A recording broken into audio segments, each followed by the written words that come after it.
A graça e a paz, irmãos.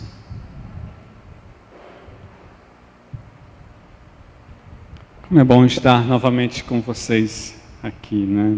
Principalmente para comemorarmos a ceia. Então, vamos conversar com os aniversariantes da semana. A Poliana falou dos avisos e aí quero trazer os aniversariantes. O mês de outubro é o mês que nós mais temos pessoas aniversariando em Betânia. No dia 5, Mary. No dia 6, a irmã Isolene, né? Os mais antigos conhecem a irmã Isolene como Pequena, é a mãe de Aninha. No dia 7, Clóvis. No dia 7 também, Leonardo. No dia 8, aniversário de casamento de Luciano e Paula. No dia 10, aí nós temos Lourenço, irmã das Neves e Nadir. Então teremos 3 pessoas aniversariando semana que vem, no domingo. E a minha oração é sempre que o Senhor os encha com amor, saúde, paz, unção, que suas palavras sejam sempre as palavras poderosas, palavras cheias de rema do Senhor para a honra e glória dele. Parabéns a todos vocês. Estamos caminhando, falando sobre a lei do Espírito de vida, né? E hoje eu trago na lei do Espírito de vida a imagem da perfeição. Temos caminhado falando sobre a lei do Espírito de vida, que na realidade é a vivência no Espírito Santo, tá? Falei no dia 12 sobre liberdade e vida na lei do Espírito de vida, né? No dia 18 falei na lei do Espírito de vida, certeza de sentido no presente e no futuro. E aí falei no dia 26, na lei do Espírito de vida, realidade e esperança, né? Quando nós vimos que nós caminhamos, continuamos caminhando, independente das derrotas, das vitórias, dos sofrimentos, da glória, né? E vimos como aguardamos, ansiamos pela redenção do Senhor, vimos como a natureza também assim faz, a criação geme, nós gememos, e o Espírito Santo geme com gemidos inexprimíveis, porque não sabemos orar. Enfim, abra sua Bíblia em Romanos capítulo 8, nos versos 29 e 30, eu acho que vai ter que ir, por causa do barulho aqui, ó. Então liga aquele e desliga esse. Então, Romanos 8, 28 a 30. Na lei do Espírito de vida, a imagem da perfeição. Deixa eu tirar aqui, porque eu tenho hoje tempo limitado, né, por causa da ceia. Sabemos que Deus age em todas as coisas para o bem daqueles que o amam, dos que foram chamados de acordo com o seu propósito. Pois aqueles que de antemão conheceu, também os predestinou para serem conformes à imagem do seu Filho, a fim de que ele seja o primogênito entre muitos irmãos. E aos que predestinou, também chamou. Aos que chamou, também justificou. Aos que justificou, também glorificou. Laurinha? Ok. Então, hoje nós pretendemos responder a 5 perguntas nesse texto. Quem são os que o amam? Vimos pela manhã. Que propósito é esse? Que predeterminação é essa? Qual é o objetivo final? E o que foi feito para que esse objetivo fosse realizado? Então, nesse sentido, eu quero dar continuidade ao que falei pela manhã, né, quando falei que na vivência, na lei do Espírito de vida, é Deus o sujeito da ação. Ele é o Logos, ou Logos. Ele é o verbo, é Ele quem faz, né? É Ele quem exerce todas as ações, né? Se você quiser saber um pouquinho mais, lá no meu YouTube, você vai lá e vê o que eu falei pela manhã, tá? E falei sobre, na lei do Espírito de vida, tudo acontece para o bem daqueles que amam a Deus. Então, A gente responde aí, quem são os que amam a Deus? A gente vai voltar no final. Então, o texto continua nos ensinando que na vivência na lei do Espírito de vida, os que amam vivem para um propósito determinado. Tá? Então, quando o apóstolo Paulo fala, sabemos que Deus age em todas as coisas para o bem daqueles que o amam, dos que foram chamados de acordo com o seu propósito, pois aqueles que de antemão conheceu, também os predestinou para serem conformes à imagem do seu Filho, a fim de que ele seja o primogênito entre muitos irmãos. Então, nesse sentido, nós fomos chamados, e esse chamado aqui, irmãos, eu não me refiro àquilo que nós chamamos de chamado ministerial, que depois vem como força da teologia, tá? A gente fala sobre o chamado geral. Deus chama todos nós. Deus chama a toda a humanidade, né? Então é Deus quem faz, tá? Mesmo que não entendamos, Deus tem um propósito salvífico para aqueles que o amam e age de acordo com esse propósito. E aí eu quero teríamos vários exemplos para percebermos isso. Deus age conforme os seus propósitos, ou o seu propósito, mas eu quero trazer só o exemplo de José, em Gênesis capítulo 50, nos versos 15 a 21, e aí a gente não vai ler o texto todo, eu quero destacar, na Gênesis 50, 15 a 21, vocês devem conhecer a história, né? Por causa de inveja, os irmãos de José montam uma armadilha contra ele, né? E o plano era para aniquilá-lo, mas algumas controvérsias na hora do crime, né? Eles simplesmente forjaram a morte de José, e José é colocado num lugar, né, abandonado, né? Aí os casais, a gente está falando sobre as consequências do abandono, né? Analisando um caso clínico à luz da Bíblia. Então, José foi abandonado pelos irmãos, chegam para o pai e dizem, teu filho está morto, né? O pai chora a morte do filho, né? E aí, nesse sentido, tem a história toda. Depois a fome, Deus usa José, né, para falar a Faraó, e ele se torna governador do Egito, né? E aí a gente tem um judeu governador do Egito, né? E aí, nesse sentido, houve fome em toda a terra. A família de José tem que ir ao Egito para poder providenciar a alimentação para si, para comprar comida, e os irmãos de José se deparam com ele. Era ele. Existe toda uma trama que aí eu aconselho vocês lerem. Essa história é muito linda.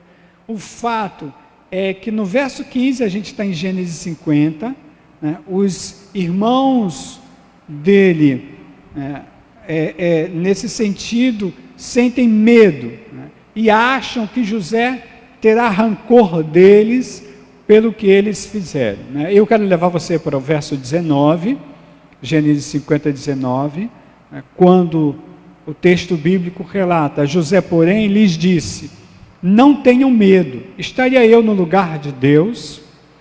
Vocês planejaram mal contra mim, mas Deus o tornou em bem, para que hoje fosse preservada a vida de muitos. Então Deus tinha um propósito nesse sentido, tá? E o que eu digo para vocês, não acontece nada em nossa vida que não tenha um propósito. Por mais que nós não entendamos, tudo que acontece tem um propósito.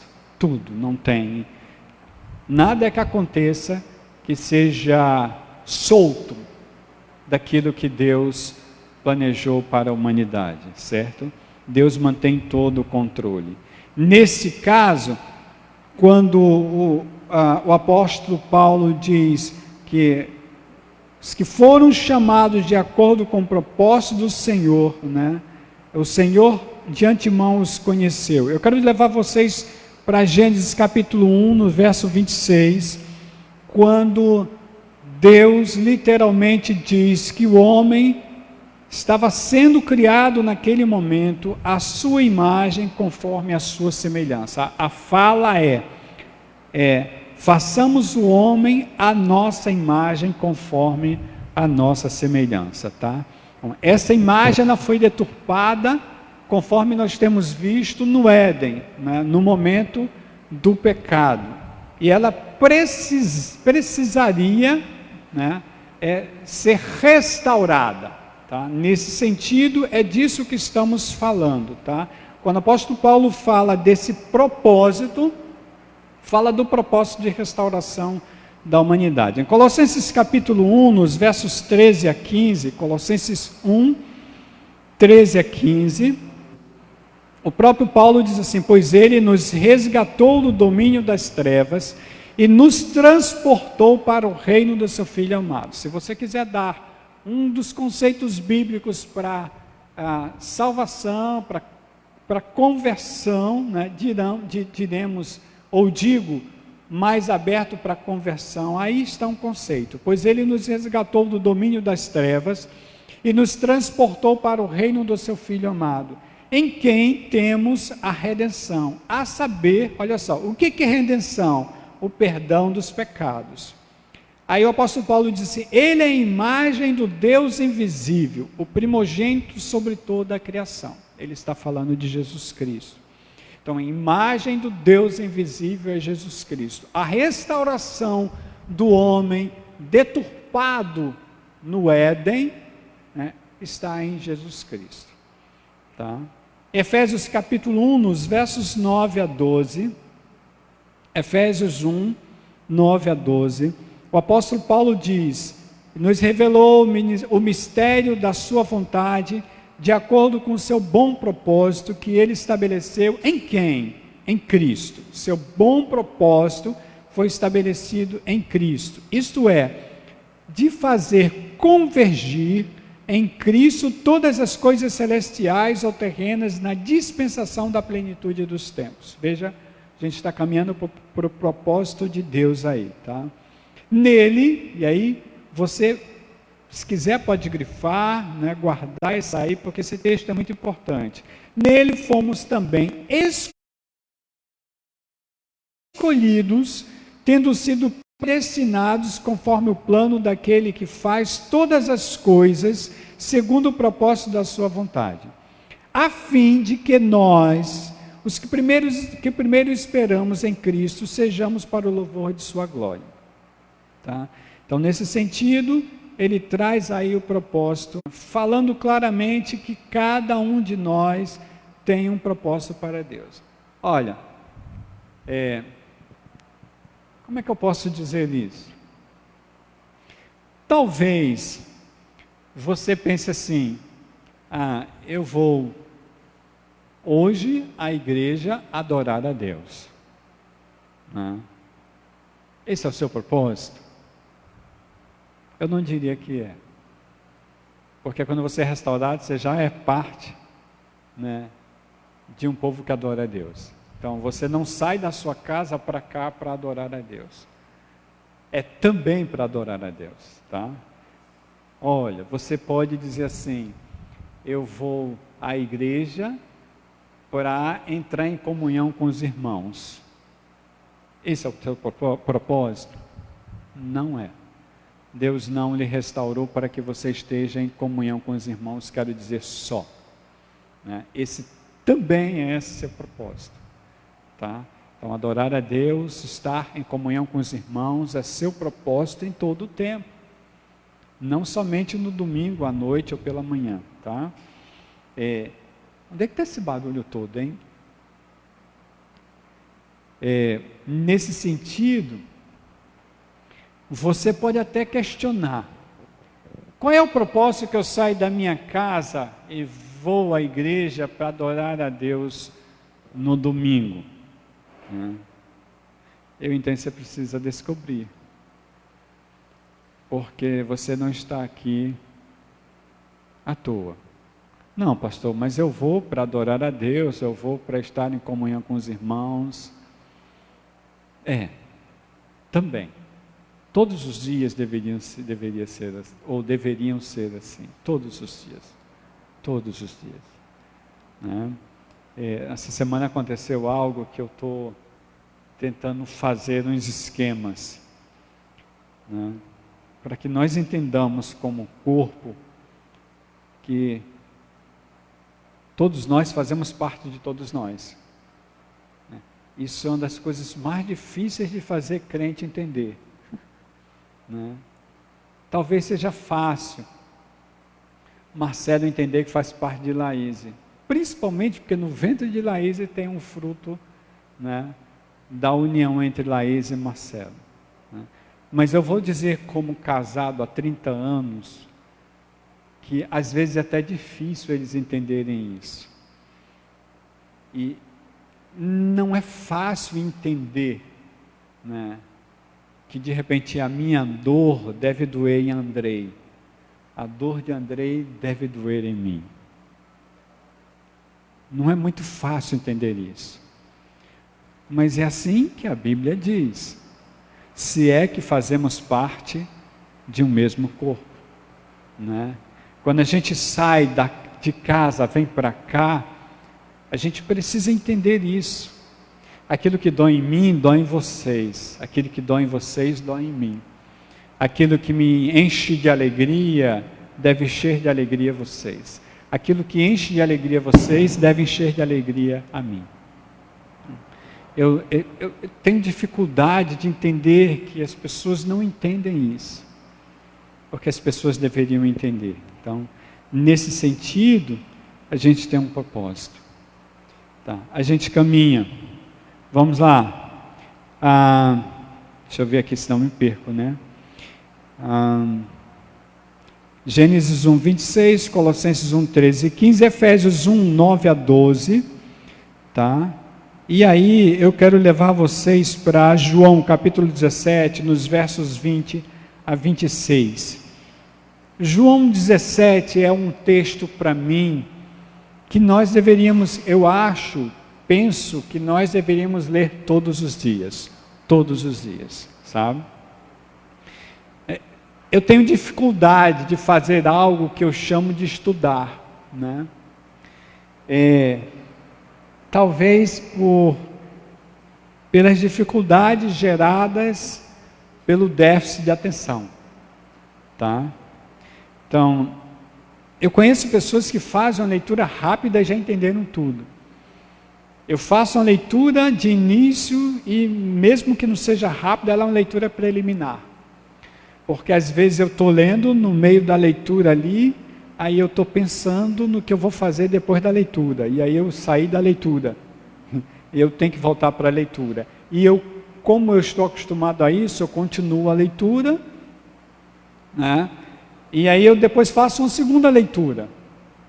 Nessa segunda leitura, eu já entendi melhor.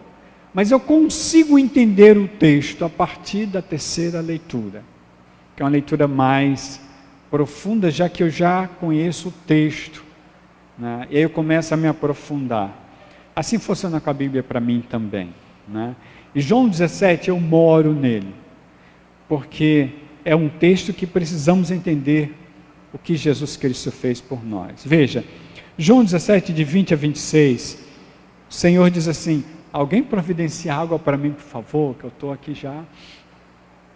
João 16, 20 a 26, minha oração, essa é a fala de Jesus com seu Pai, o que a gente chama de oração sacerdotal.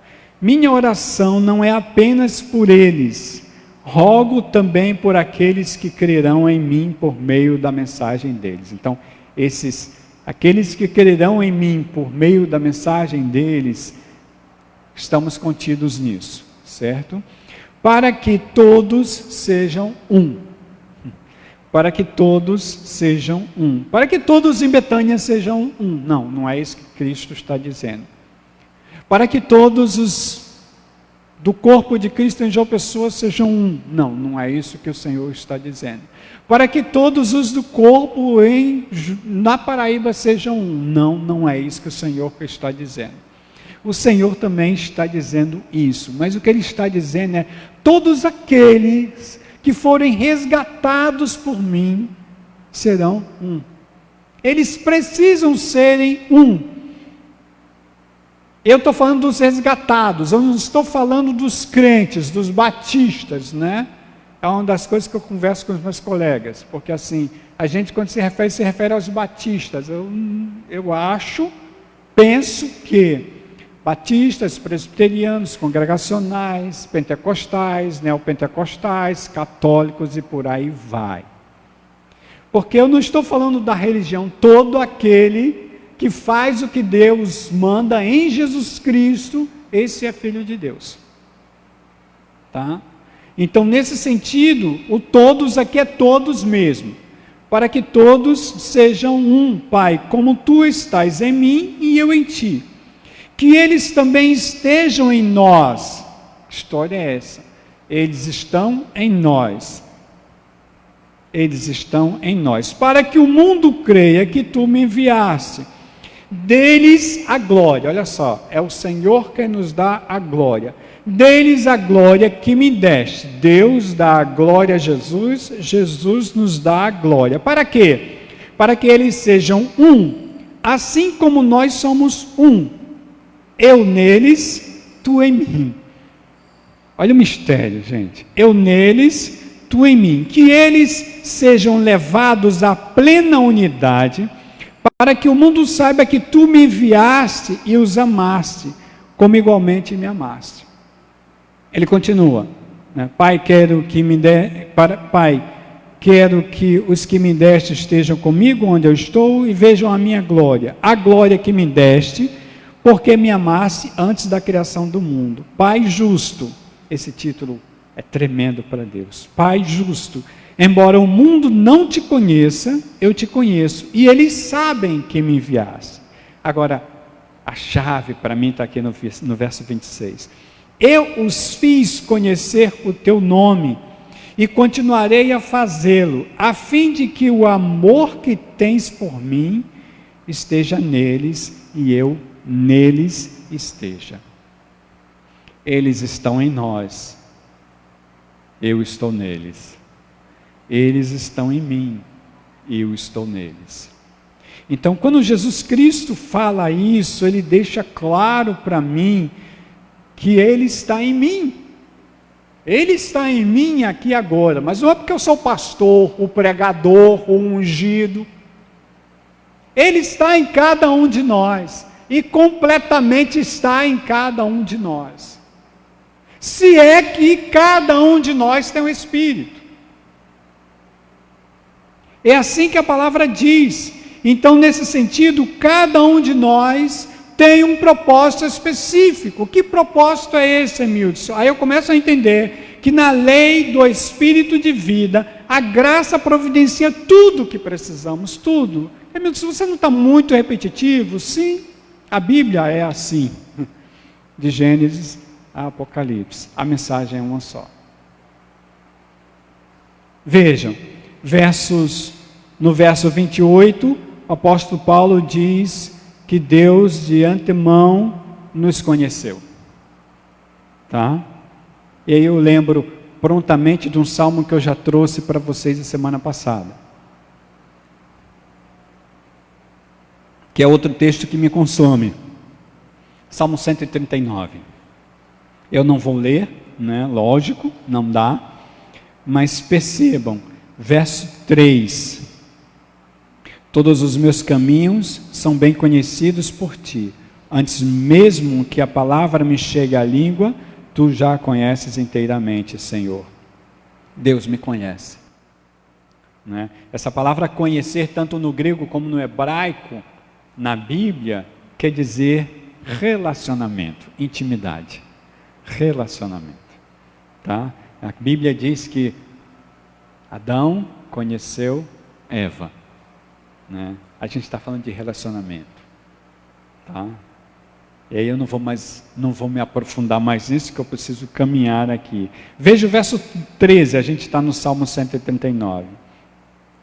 Tu criaste o íntimo do meu ser e me teceste no ventre de minha mãe, né? Deus me conhece no íntimo, né? Íntimo, as pessoas dizem geralmente que é relação sexual, é intimidade. Dá para ter relação sexual sem intimidade. Íntimo é conhecimento profundo, é relacionamento pessoal profundo, isso é íntimo. Veja o verso 15: meus ossos não estavam escondidos de ti, quando em secreto fui formado e entretecido como nas profundezas da terra. Os teus olhos viram o meu embrião, todos os dias determinados para mim foram escritos no teu livro antes de qualquer deles existir. Isso para mim é conhecimento, irmãos. Então, quando o apóstolo Paulo diz que de antemão Deus nos conheceu, ele continua dizendo que ele nos predestinou para sermos conformes à imagem do seu Filho. Aqui está um objetivo tremendo, né? Porque olhando para os elementos da ceia, às vezes eu converso com alguém que diz: mas isso Jesus Cristo podia fazer porque Ele era Deus. O propósito do Senhor é que cada um de nós sejamos a imagem de Jesus Cristo. Ele é o filho mais velho, o primogênito. Nós somos seus irmãos. Olha só, eu moro nele, ele mora em mim, eu sou seu servo, ele é meu Senhor, mas ele é meu irmão mais velho, meu amigo condutor. Dá para perceber isso? Quando a gente percebe isso, as noites negras podem vir, as tempestades podem vir, os medos iniciais aparecerão, mas logo nós entenderemos que o Senhor está conosco. Logo ele vai dizer: Milton, você é meu irmão. O que você acha que eu faria? Vou conduzir você. É por isso que ele diz: eu não os deixarei sós. Eu vou mandar o auxiliar, o ajudador, o advogado. Ele lembrará a vocês as minhas palavras. Ele estará em vocês, com vocês. Isso é o grande mistério, irmãos. E Deus já providenciou tudo isso. João 3, 16 e 17, aí eu não vou ler, né? Se você quiser abrir sua Bíblia para ler, mas olha, Deus providenciou. Deus providenciou, tá? E Romanos capítulo 5, nos versos 6 a 8, Romanos 5, 6 a 8, o apóstolo Paulo diz assim: de fato, no devido tempo, né, quando ainda, a gente já leu isso em Efésios, de fato, no devido tempo, quando ainda éramos fracos, Cristo morreu pelos ímpios. Dificilmente haverá alguém que morra por um justo, embora pelo homem bom, talvez alguém tenha coragem de morrer, mas Deus demonstra o seu amor por nós. 2 pontos. Cristo morreu em nosso favor quando ainda éramos pecadores. Eu poderia dizer assim: Cristo morreu em meu lugar quando eu ainda era pecador. Tá? Deus providencia. Tá? E eu quero caminhar para o final, irmãos, porque a gente precisa participar da ceia. Efésios 1, 13 e 14, que eu disse que a gente tinha lido em Efésios, foi em Colossenses. Efésios 1, 13 e 14. Veja esse texto de Efésios, do Paulo aos Efésios, né? Como ele também encaixa com o que a gente lê em Romanos 8, 28 a 30. O apóstolo Paulo diz assim: bendito seja o Deus e Pai de nosso Senhor Jesus Cristo. Ele começa logo falando, olha só, que nos abençoou, passado, já fomos abençoados. Nos abençoou com quê? Com todas as bênçãos espirituais nas regiões celestiais em Cristo. No céu, já fomos totalmente abençoados com todas as bênçãos celestiais, certo? Verso 4. Porque Deus nos escolheu nele, ou seja, nos escolheu em Jesus Cristo, antes da criação do mundo, para sermos santos e irrepreensíveis em sua presença. Em amor, nos predestinou para sermos adotados. Essa palavra adotados aqui não quer dizer que você é abandonado ou, como eu diria, bastardo. Você é filho, você é filha real, com todos os deveres e direitos. Com todos os deveres e direitos. Nós fomos predestinados para sermos adotados como filhos por meio de Jesus Cristo, conforme o bom propósito da sua vontade, para o louvor de sua glória, da sua gloriosa graça, a qual nos deu gratuitamente no amado. Esse amado é Jesus Cristo. Deus já nos deu gratuitamente em Jesus Cristo. Em Jesus Cristo temos a redenção por meio do seu sangue. A gente já leu e de novo Paulo diz, o que é redenção? É perdão de pecados por derramamento de sangue, irmãos.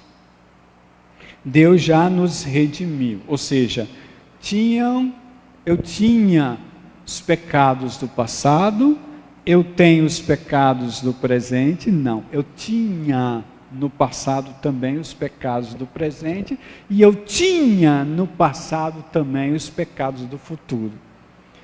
Mas o Senhor Jesus veio e derramou o sangue dele, me redimindo, perdoando, purificando-me, purificando os meus pecados, me perdoando, purificando o meu espírito, os pecados do passado, do presente e do futuro.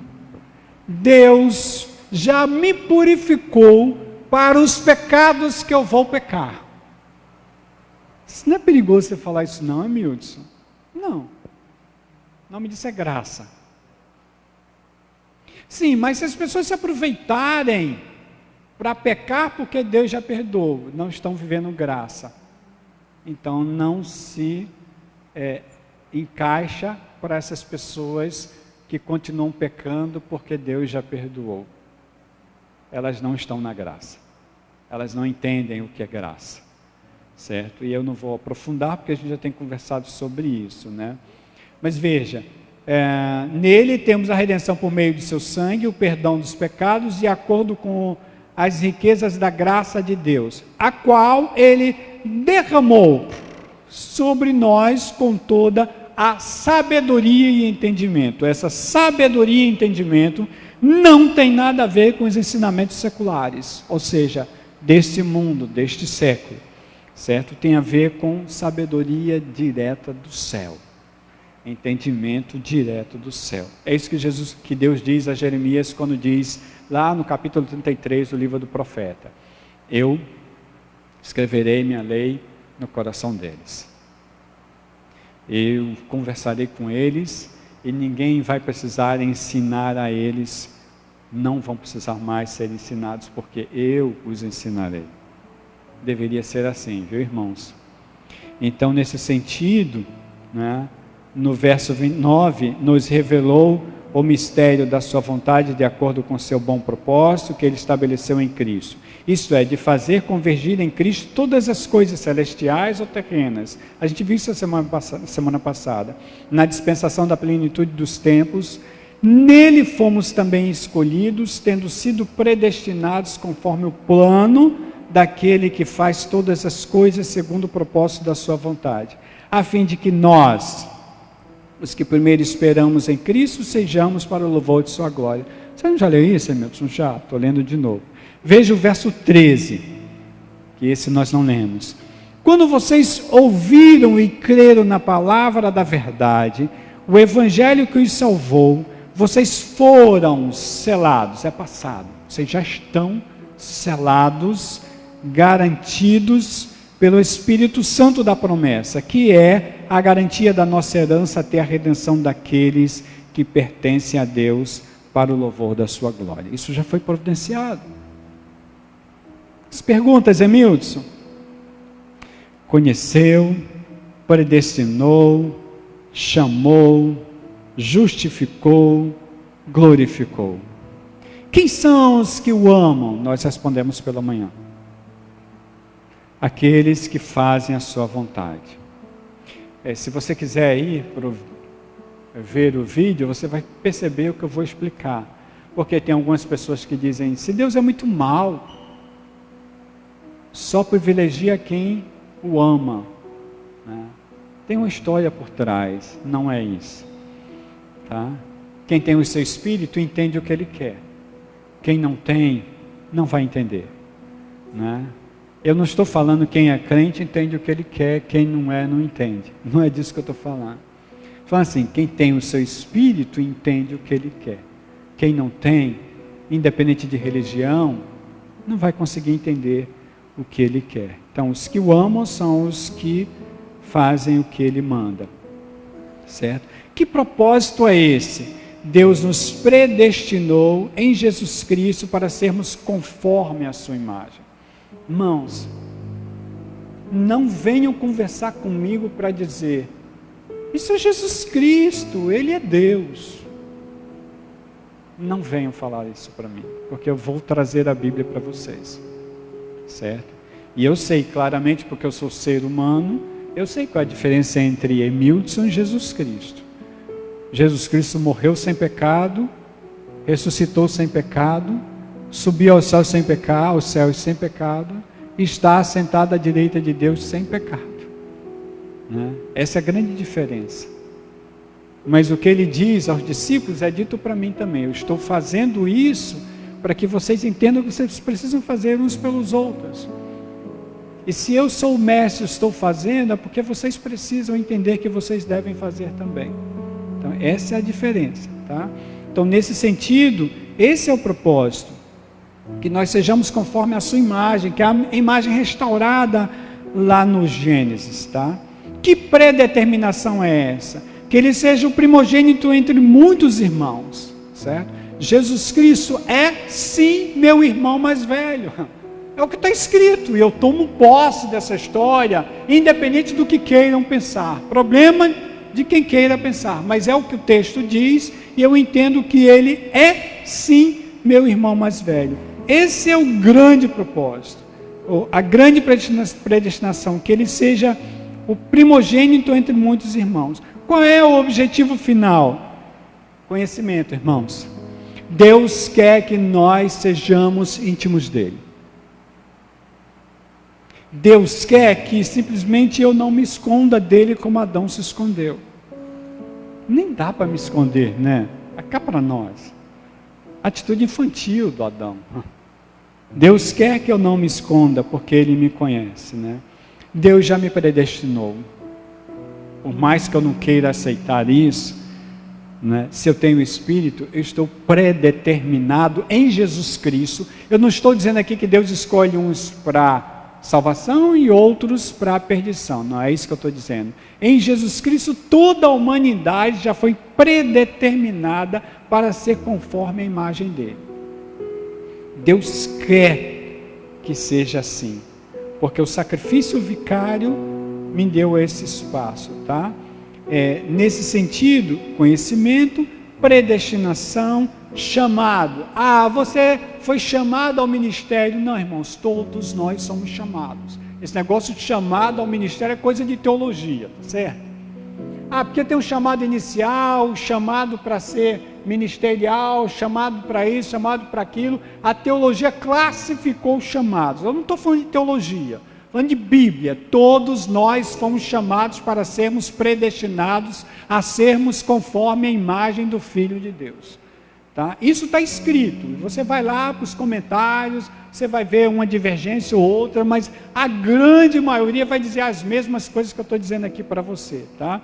Então, nesse sentido, eu fui chamado, você foi chamado, todos nós, porque nós já fomos justificados em Jesus Cristo. Ele derramou o sangue dele, representado aqui pelo suco da uva. para me justificar, me purificar, para justificar a cada um de nós, a purificar a cada um de nós. Você pode até não se apossar disso aqui, mas já aconteceu. Deus já providenciou, certo? Então, nesse sentido, né, eu fui chamado para ser justificado e glorificado. Já aconteceu isso, Hamilton? Não. Por quê? Porque nós estamos sendo preparados.